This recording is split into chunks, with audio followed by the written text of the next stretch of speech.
So this morning I want to talk about something on the news that I saw yesterday on Jerusalem Post, and it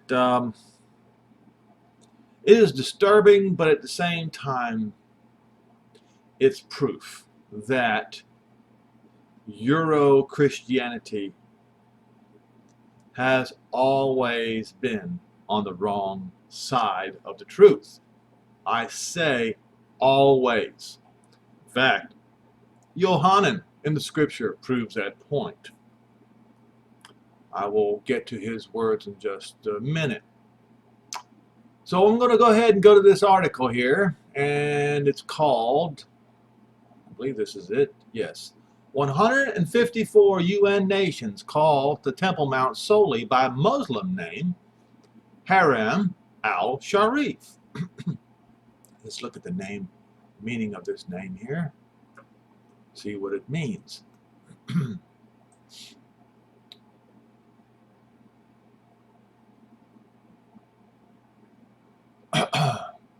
The noble sanctuary. Okay. You see something missing in that name? The noble sanctuary? That's right, temple.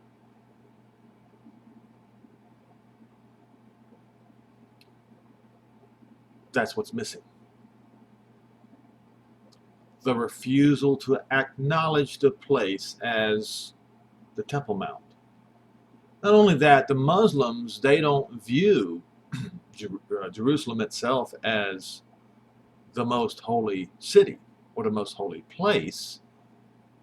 They view it as the third most holy, which would deny what is written in Daniel 9 concerning the Temple Mount as the most holy place.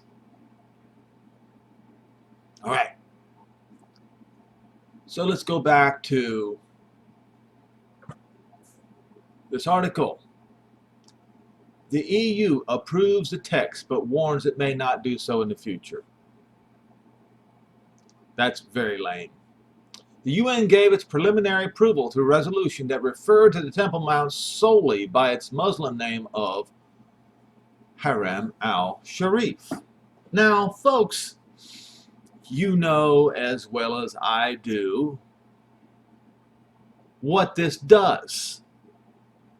It is denying the Hebrew right of the Temple Mount. It denies the history of the Hebrews at the Temple Mount. It denies the history of Jehovah, the Elohim of Israel,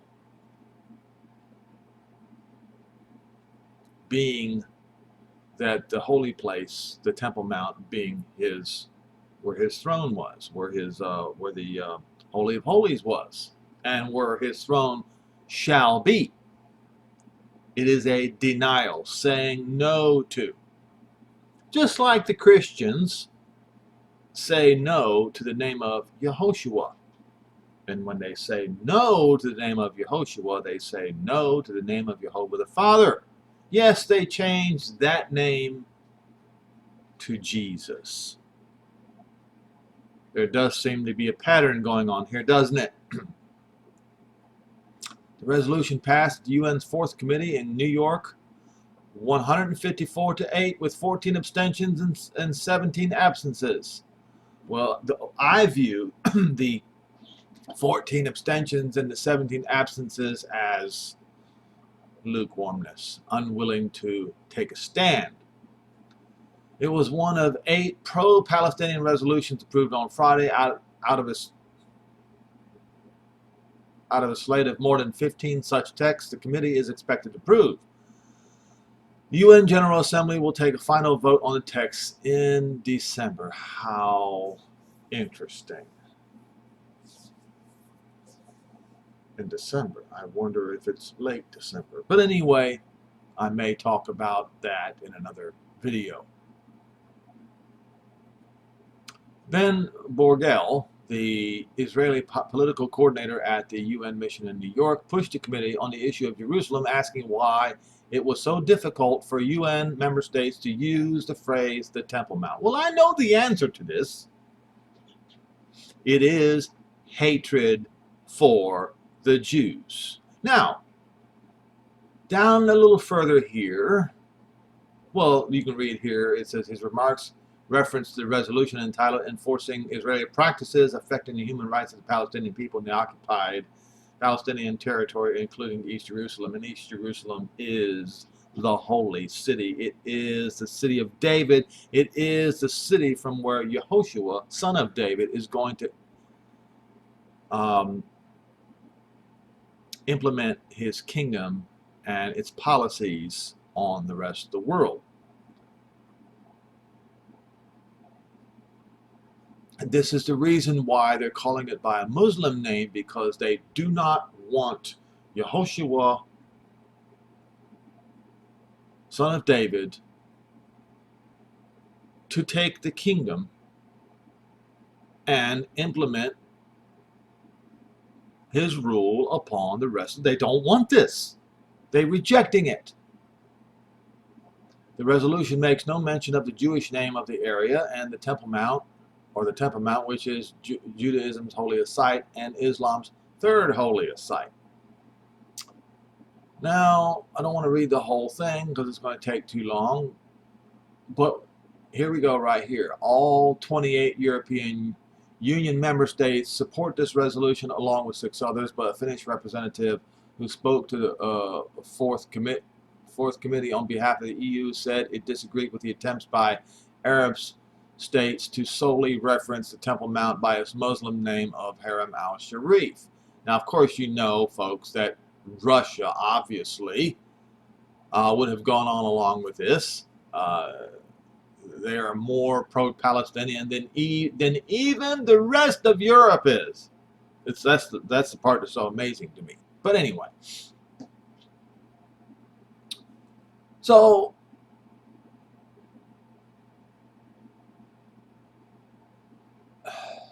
you know, I don't know what to title this particular video. Maybe I should call it, Why Am I a Jew? Why is Henry Schwari a Jew? When Jewish law would say I'm a Gentile. Well, Christians called my forefathers a sect of the Jews.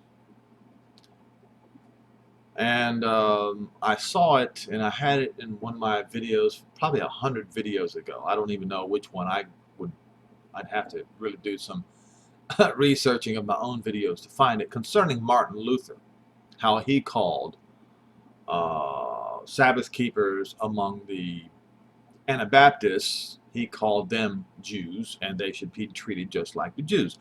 Therefore, I will wear the yellow star. If he's going to call me a Jew, I'll accept the name. Okay?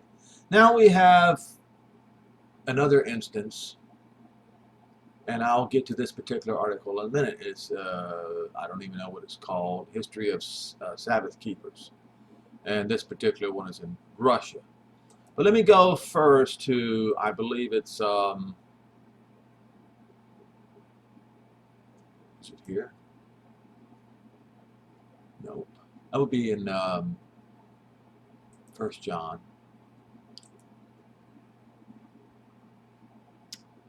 And I probably should go ahead and use, if I can find Aramaic version.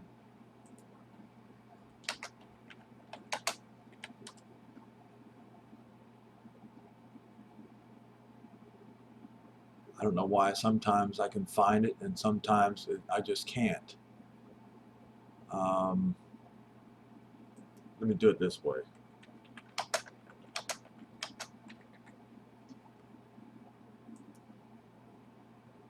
Verse 19. Okay, I can find it this way because I'm trying to avoid all of this blasphemy that occurs in King James translation and many others. 1 John 2, children, I write these things to you so that you will not sin.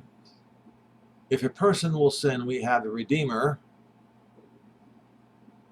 of the accursed with the Father, Yehoshua, the Messiah, the righteous one.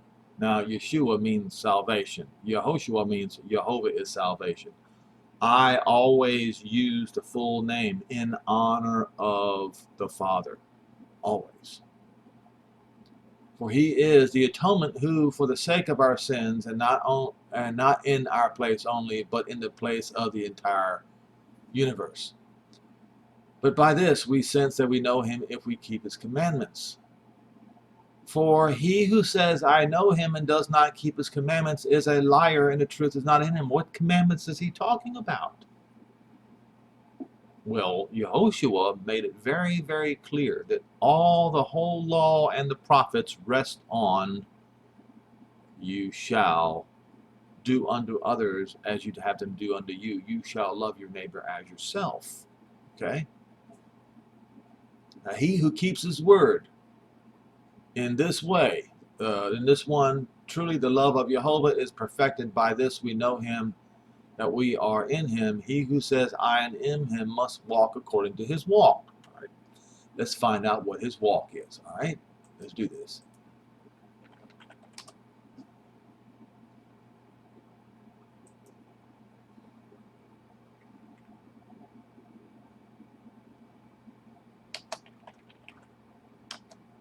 I'm trying to remember.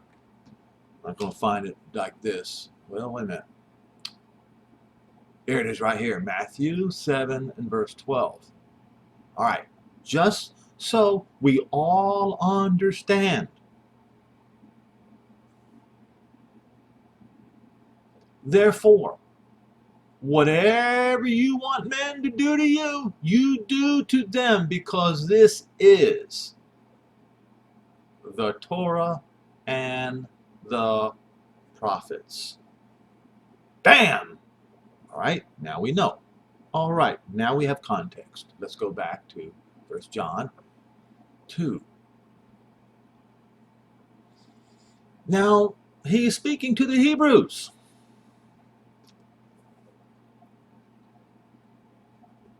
How do I know this? Well, he is talking about the commandment that is written in the Torah.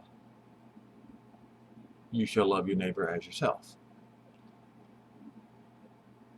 Beloved ones, I am not writing a new commandment to you, but an ancient commandment which you had from the beginning. Oh, when the Torah was given. Yes, he's talking to the Hebrews here. What commandment was that? Let's look it up.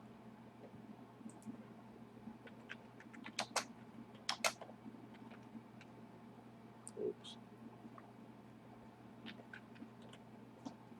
I can't even spell anymore.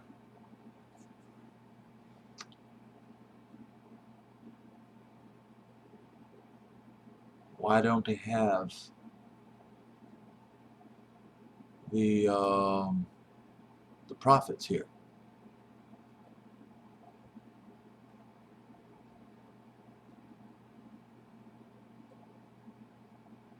All right, here it is. Leviticus 19, verse 18. Do not seek revenge or bear a grudge against any of your people, but love your neighbor as yourself. All right, so it's an old law, right? It's an old commandment. Now,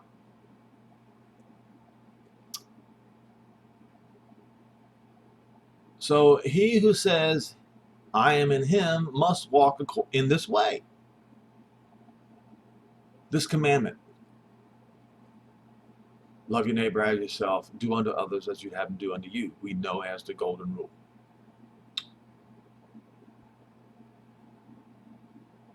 A new commandment I am writing unto you, which is true in him and is in you. And he says it's the ancient commandment. For the darkness has passed and the true light begins to appear. Whoever says, therefore, that he is in the light and hates his brother is in darkness still. He who loves his brother dwells in the light, and there's no violation in him. Get it?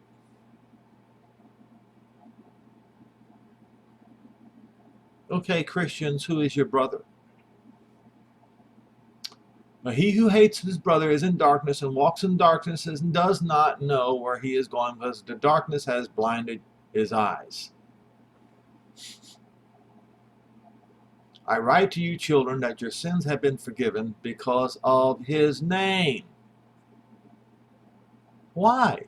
Because Yehoshua, within Yehoshua's name is the word salvation.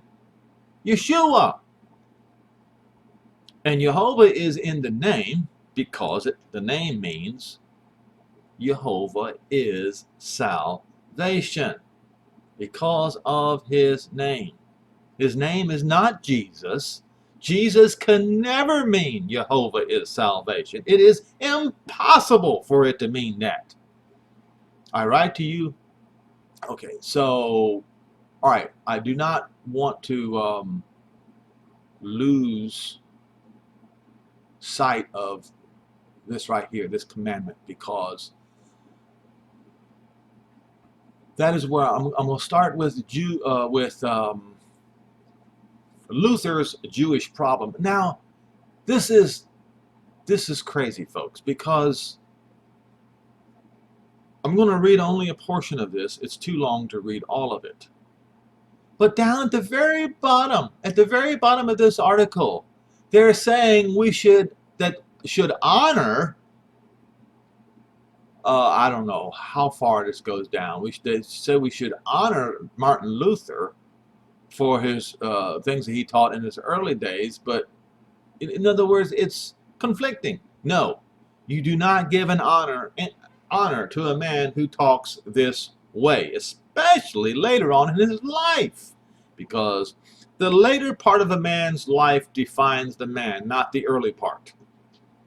It is written that the man who turns away from his righteous ways and does evil, all of the righteous things that he has done in the former times will be forgotten, and only the evil that he done will be remembered. Nuremberg, 1946. In 1946, Julius Streicher was on trial for his life. He had published the anti-Semitic newspaper, Der Stürmer, and had been captured at the end of World War II. The Allies put him on trial alongside 23 other prominent Nazis at the International Military Tribunal in Nuremberg. Now, for those of you who want to claim that the Nazis had no root in Christianity, that is a bald-faced lie. And what Streicher said proves it. During the trial, Streicher was asked, "Witness, what aims did you pursue with your speeches and your articles in Der Stürmer?" Streicher replied, "I did not intend to agitate or inflame, but to enlighten.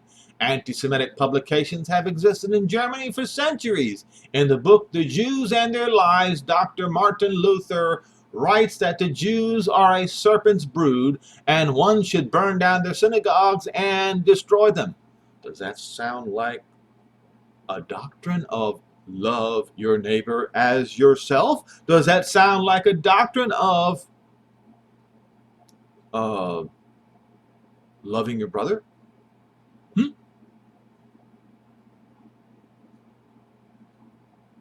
Luther writes that the Jews are a serpent's brood and one should burn down their synagogues and destroy them. Dr. Martin Luther would very probably sit in my place at the defendant's dock today if this book had been taken into consideration by the prosecution. Streicher was a propagandist who devoted his life to spreading slander and falsehood, but on this occasion, he was telling the truth.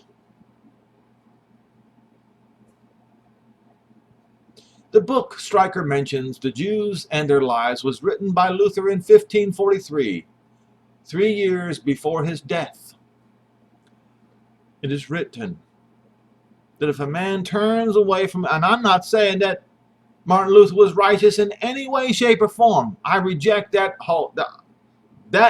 idea completely. He was unrighteous from the beginning. Okay? John says so, or Yohanan says so himself. I will get to that point in just a minute. The Jews, he alleges, look for biblical truth under the sow's tail. That is, their interpretation of the Bible comes from looking into a pig's anus. They defame Christian belief, impelled by the devil to fall into this like filthy sows fall into the trough. If they see a Jew, Christians should throw sow dung at him and chase him away. Luther called for the secular authorities to burn down all the synagogues and schools, and what won't burn should be covered over with earth, so that not a stone nor a piece of slag should be seen for all eternity. The Jews' houses should be destroyed, and they should be put under one roof like the gypsies. The Talmud and prayer books should be destroyed, and the Jewish teachers banned. They should be prevented from using the roads, usury banned, and the Jews forced to undertake physical labor instead. Assets from money lending should be confiscated and used to support Jews who converted. This was a program of complete and cultural eradication, and Luther meant it.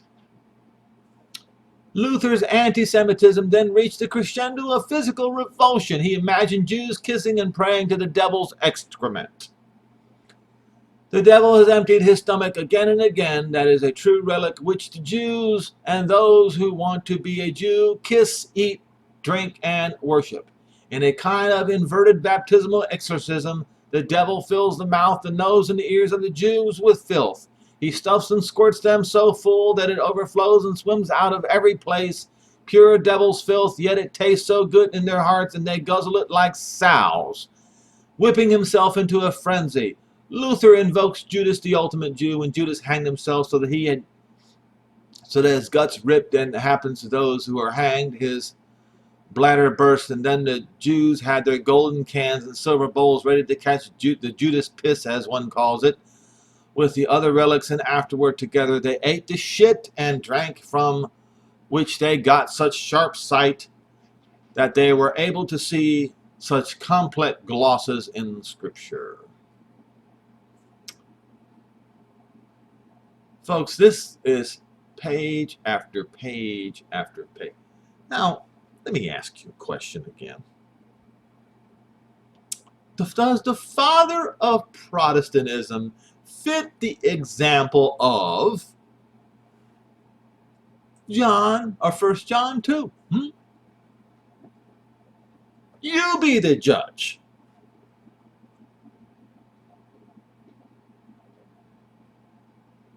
Do not love the world, neither the things that are in it. For he who loves the world does not love the Father, does not have the love of the Father in him. Do you know what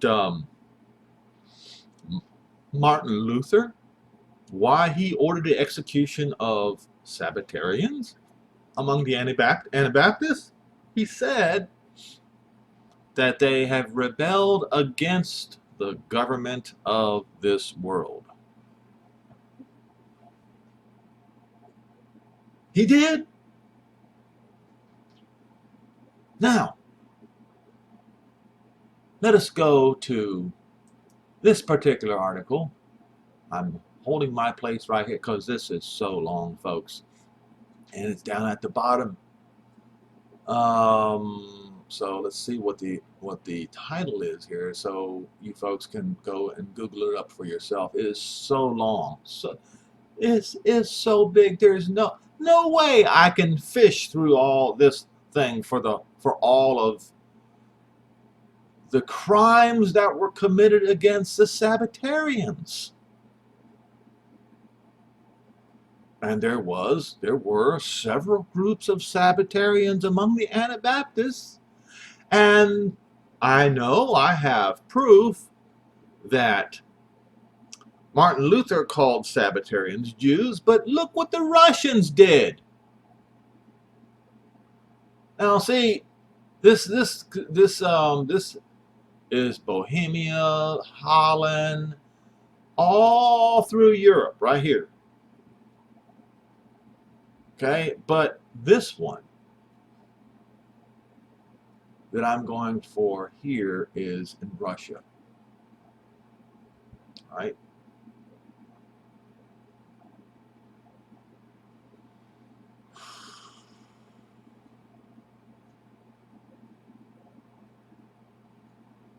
I gotta find it again. I gotta find this.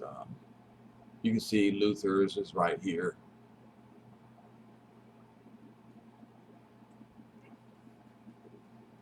I suppose if you look through here hard enough, you'll find where Martin Luther called Sabbatarians Jews. But I found it here among the Russian Christians. In June 1504, the holy Gennadius was obliged to retire.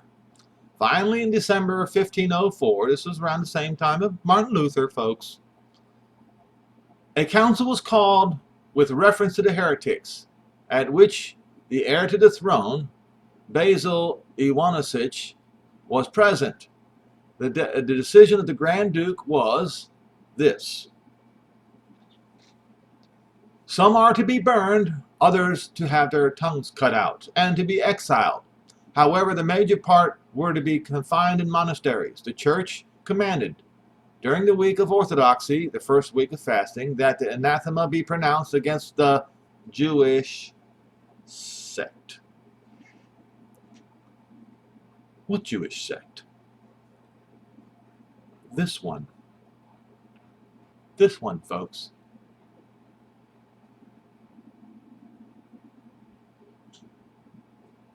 Sabbath keepers during Reformation times from the 15th and since Europe, the Anabaptists, and the Sabbath keepers. Yes, folks!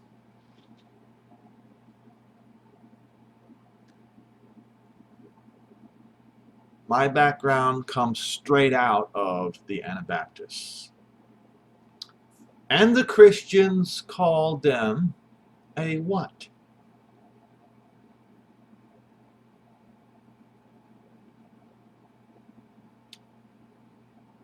A Jewish sect. The history of Judaizing heresy is in its own proof. The name Jewish sect by no means expresses the whole of the doctrine. All right, so they're going to call me and my forefathers Jews. Therefore, I will wear their yellow star of contempt for the Jews. And I will do it boldly in these YouTube videos, as I have done for hundreds of them before. I will have no part of these people because they do not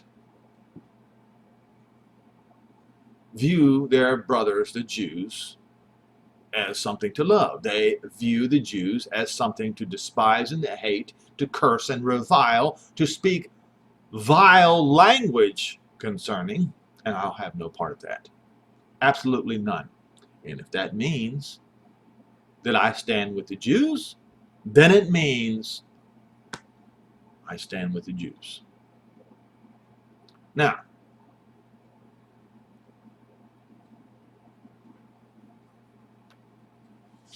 verse 18, my children, it is not the end time, but an end time. What end time? It was time for the destruction of Jerusalem. This is what he was talking about. And according to what you have heard, the false Messiah comes. Well, who's the false Messiah? Well, he's the devil. And he entered many men, including every man who calls himself Pope at Rome. And already there have been many false messiahs. Sure enough, by this we know it is an end time, not the end time, but the end for Jerusalem. All right, they went out from us, but they were not of us. So Martin Luther in his early days was sympathetic to the Jews, but he never was of us. Why? If they had been of us, they would have remained with us. What do you mean, remained with us? I'll show you, folks. Romans 11 is very clear about this.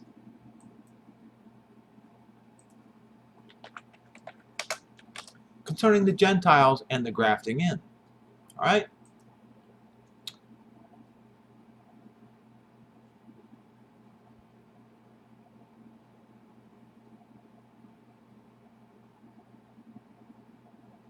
Verse 11, I say then, have they, Israel, stumbled that they should fall? Jehovah forbid, but rather because through their fall, or temporary fall, salvation is come to the Gentiles. Why? To provoke Israel to jealousy. Now, if the fall of them be the riches of the Roman world, and the diminishing of the Jews, the riches of the Gentiles, how much greater is the promise of the fullness going to be? Much greater. I speak to you Gentiles, inasmuch I am the apostle to the Gentiles. John was not apostle to the Gentiles. He was speaking at that time to Hebrews. I magnify my office if by any means I may provoke emulation them which are of my flesh, and might save some of them. Because if the casting away of them be the reconciling of the world, the Gentile world, what then shall be the receiving of them be from life from the dead? So what he is saying to the Romans is they are, the Roman believers, they are your brethren. They are your brothers. Dig further in here and there will be even more proof. Because if the first fruit is holy, the lump is also holy. Who's the first fruit? Yehoshua, not Jesus, Yehoshua. And if the root is holy, the root of Jesse, then so are all 12 branches. Now, some of the branches were broken off, and that would be temporarily. And you, being a wild olive tree, were grafted in, not in their place, no, grafted in among them. And with them partake of the root and the fatness of the olive tree, not against them. So at this particular point in time, they were considered brothers. So a believer was not to force the Jew to join them. The believer would be to join the 12 tribes of Israel if they're going to be grafted in among them. And they must consider the 12 tribes of Israel as their brethren. You see. He says, because of this, boast not against the branches. What did they do? They didn't just boast against the branches. They didn't just revile the branches. They didn't just speak foul and filthy, vile words against the branches. No. They ordered them to be hanged, burned, their tongues cut out of their mouths, drowned, and to be forced to live in monasteries. But if you boast, you don't bear the root, but the root bears you. In other words, if you're boasting against the branches, you are boasting against the root, because the root and the branches are inseparable. You will say, then the branches were broken off that I might be grafted in. Well, because of unbelief they were broken off, and you now stand by faith. Be not high-minded, but fear. Because if Jehovah did not spare the natural branches, take heed, lest he also spare not you either. Look at the goodness and the severity of Jehovah on them which fell severity. That's that generation where Jerusalem was destroyed. But toward you goodness, only if you continue in his goodness. Did they continue in his goodness, as you see here in this article?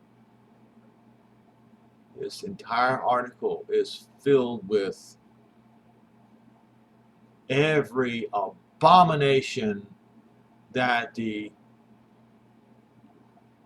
Christians of the world, the Romans that Paul was talking to, did to the Sabbatarians, aka the Jews, and therefore the Sabbatarians, the Anabaptists and the Jews are one and the same, in the words of the children of the devil himself.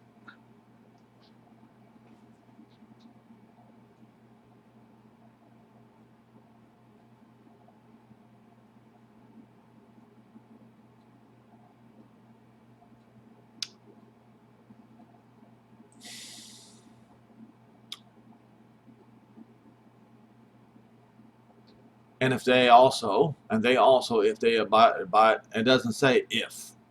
If you go look in Strong Concordance, because Moses makes it very, very clear that Jehovah promised to bring them back and bring them back to righteousness again.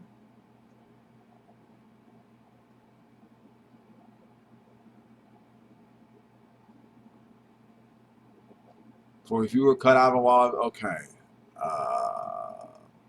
you were cut out of an olive tree which is wild by nature, and were grafted contrary to nature into a good olive tree. How much more shall these, which be the natural branches, be grafted into their own olive tree? A whole lot better chance. For I would not, brethren, that you should be ignorant of this mystery, lest you should be wise in your own conceits, that blindness in part has happened to Israel until. No, it's not going to last forever. The fullness of the Gentiles be come in. Now, this has been misinterpreted. Why? How do I say this? Because if you look in Luke 21, you will see it.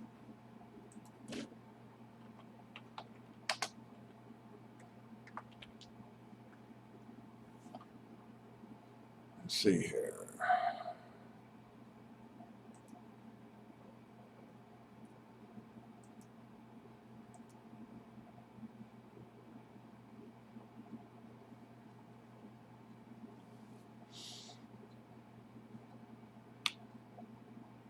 And they shall fall by Israel shall fall by the edge of the sword, and shall be led away captive into all nations. And they were.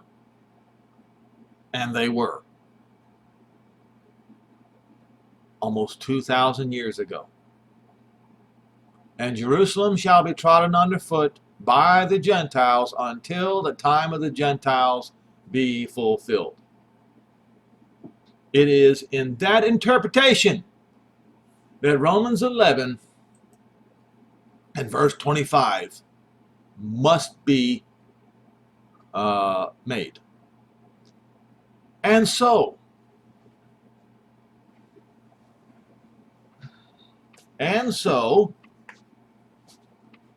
read it. Romans 11:26. All Israel shall be saved, for out of Zion shall come the deliverer, and shall turn away unholiness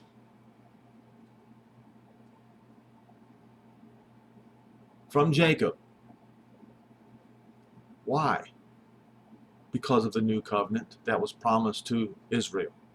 The new covenant written in Jeremiah 31, verses 31 through 34. And if that's not good enough for you, the one that's written in Hebrews 8, verses 8 through 12. The new covenant. For the house of Israel, that's for each and every one of the tribes of Israel, and the house of Judah. That would be also for Judah and Benjamin. It leaves no room for elimination. In other words, Dan will be there as well, in spite of what fakers say. Because this is my covenant. What covenant? The new covenant. When I shall take away their sins. Nowhere in the old covenant does it say, as a part of the covenant, that he's going to take away their sins. Nowhere. But in this one.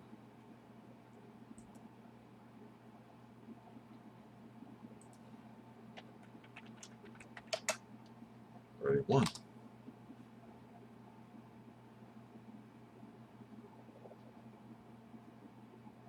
Behold, the days come, saith Jehovah, not the Lord, that I will make a new covenant with the house of Israel.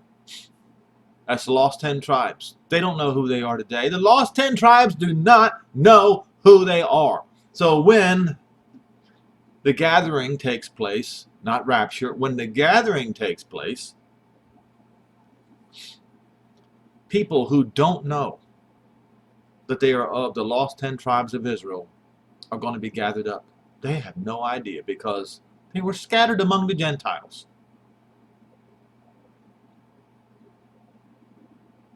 A new covenant with the house of Israel and with the house of Judah. So that means all of the Jews and all of the scattered of Israel who have lost their identity. Not according to the what? So what's different between the old covenant and the new covenant? What's different? If the two covenants do not agree, what's different? Not according to the covenant which I made with their fathers in the day that I took them by the hand to lead them out of the land of Egypt, which covenant they broke, although I was a husband unto them, saith Jehovah. But this is going to be the covenant with the house that I will make with the house of Israel. Okay? What's different? What's different about the new covenant? After those days. After what days? After the time of the Gentiles comes to an end. I will put my Torah in their inward parts and write it in their hearts, and I will be their Elohim, and they shall be my people. And they shall no longer teach every man his neighbor and every man his brother, saying, Know Jehovah, because they will all know me from the least unto the greatest of them, saith Jehovah. Why? Why is this going to happen? It's going to happen as a result of him forgiving their sins and iniquity first. This is a concept, this is a doctrine that the Christians are unable to believe, are unwilling to believe, have completely rejected, and therefore have rejected the new covenant and the forgiveness of sin. If you read this correctly, it says, for I will forgive. That means because I'm forgiving their iniquity and remembering their sins no more. That's how they're going to know him.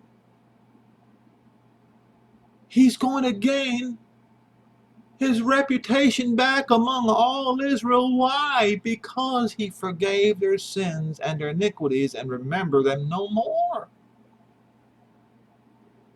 That's what's going to turn all Israel back to the Father. That's what Paul was talking about here. This is my covenant with them when I shall take away their sins. This act that our Father in heaven is going to do for Israel is what's going to cause Israel to turn to him with all of their heart and with all of their soul. He's going to forgive them first. This is a concept. This is a doctrine that Christianity is unwilling to believe, unable to believe. But I believe it. I believe it with my whole heart. And I urge each and every one of you listening to this video, whether you are a Jew or a Gentile, to believe the same doctrine. He is going to forgive the sins of Israel first. He's going to save them first. And then they're going to believe. It's written right there in Ezekiel 39.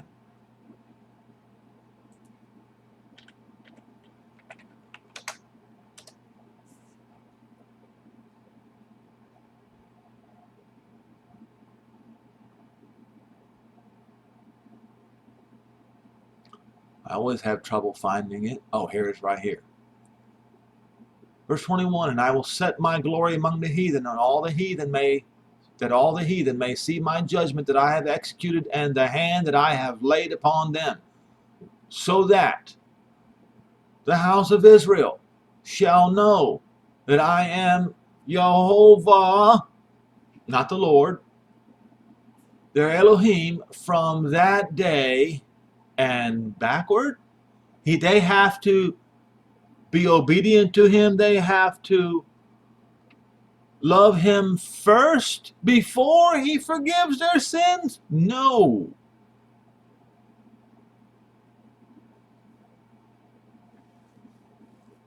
Before he saves them? No. After he saves them. So that the house of Israel shall know Jehovah, their Elohim, from that day and forward.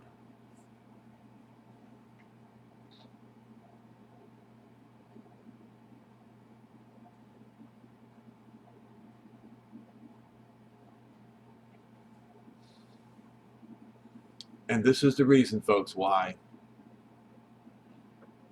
there's only two nations. Only two. And I don't know how long the U.S. is going to stand with Israel on this. I have this sinking feeling that it is on the part of the U.S. It's this alliance with Israel is eventually going to fail. I hope I am wrong. But somewhere in this article, oh, here we go. The U.S. and Israel voted against the resolution, and the other 7, the only 2 countries to vote against all 8 texts.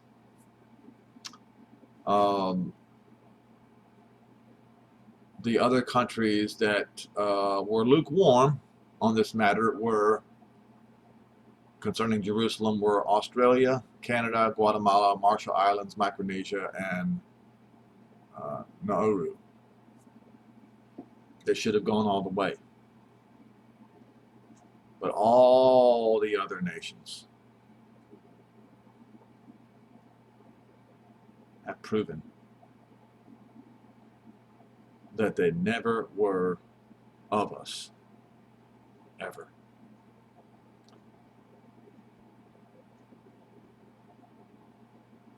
That's the entirety of the European continent, folks. They have condemned themselves because the Temple Mount is where the new covenant is going to be implemented. That's where it's going to be. How do I know this? That's Mount Zion. The Temple Mount is Mount Zion. We just read in Romans 11. We just read in Romans 11 that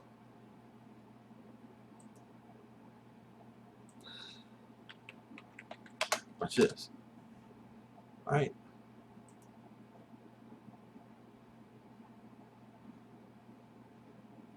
And so all Israel shall be saved, as written, there shall come out of Zion. That's Mount Zion. Look.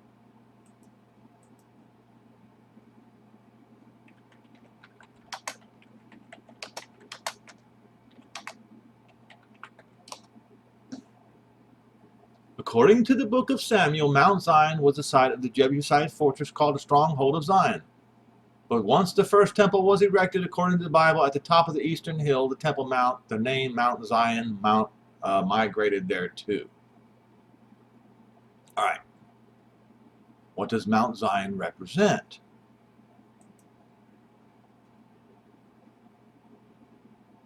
It is the hill upon which Jerusalem was built. The name Mountain of Zion is common in biblical usage. However, Mount Zion often means the city rather than the hill itself, but it's interchangeable.